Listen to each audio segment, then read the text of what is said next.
আসসালামু আলাইকুম বন্ধুরা। কিছুদিন আগে আমেরিকা গাঁজাকে ধুমকি দিয়েছিল যে পুরো একটা শহরকে তারা জাহান্নাম বানিয়ে দেবে, কিন্তু আল্লাহর কি কুদরত দেখো। আল্লাহর কুদরতে তাদের পুরো আমেরিকায় এখন আগুনে দাউ দাউ করে জ্বলছে, একবারে মনে হচ্ছে জাহান্নামের আগুন। এই যে দাবানল যেই শুরু হয়েছে, আমেরিকার একদিকে পুরো শহর পুড়ে গেছে, একদিকে একবারে ভরপুর ঠান্ডা এবং একদিকে আগুনে পুড়ছে। এই হচ্ছে আল্লাহর কারিশমা। আল্লাহ ছাড় দেন কিন্তু ছেড়ে দেন না। হয়তো ফিলিস্তিনের লোকেদের দোয়া কবুল হয়ে গেছে। এই গাঁজাবাসী যখন আগুনে পুড়ছিল, যখন তাদের উপর বম পড়ছিল, ছোট্ট ছোট্ট ছেলেরা কান্না করছিল, ই আল্লাহ ই আল্লাহ আশহাদু আল্লা ইলাহা ইল্লাল্লাহ বলছিল, তখন আমাদের দিলটা কেমন হচ্ছিল যে একবার যদি গাজা যেতে পারতাম, একবার যদি গাজা যেতে ঠিক হয়ে যেত। আল্লাহর কি কুদরত, তাদের দোয়া কবুল হয়েছে, পৃথিবীর সমস্ত মুসলমানের দোয়া কবুল হয়েছে এবং তাদের আমেরিকা শহর পুরো একদম পুড়ে ছাইখার হয়ে যাচ্ছে। আগুন নিয়ন্ত্রণে আসছে না, আর এই আগুন নিয়ন্ত্রণেও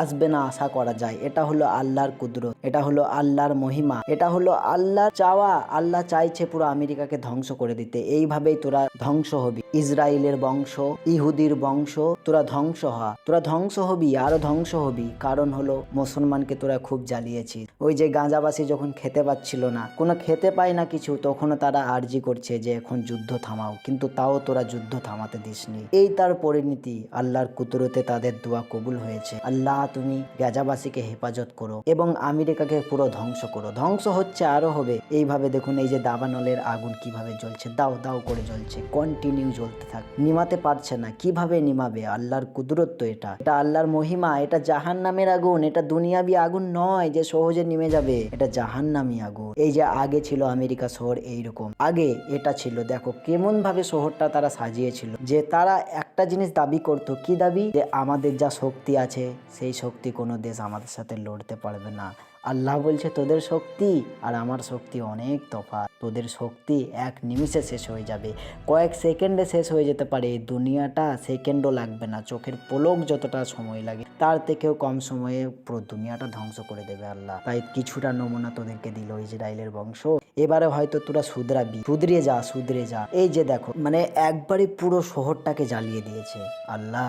আল্লাহ যা করে মানুষের ভালোর জন্যই করে। ইসরায়েলের বংশ তোরা ধ্বংস, তোরা ধ্বংস, তোরা ধ্বংস হ, তোরা ধ্বংস হ। পুরো শহরকে জ্বালিয়ে দিয়েছে। এটাই হলো আল্লাহর কুদরত।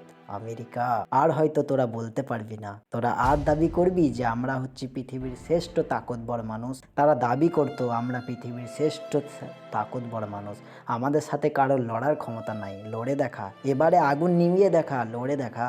গাঁজাকে যেইভাবে ধ্বংস করে দিয়েছিস, এই যে গাঁজার ভিডিও এটা তোমাদেরকে দেখাচ্ছি যেটা, এই যে দেখো।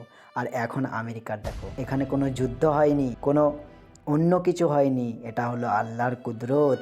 আল্লাহ তোদেরকে ধ্বংস করছে, তোরা বুঝ এবারে। এই যে আল্লাহর কুদরত, আমেরিকা পুরো শেষ করে দেবে। আল্লাহ তুমি গাজাবাসীকে হেফাজত করো, আমরা সবাই দোয়া করি, আমিন।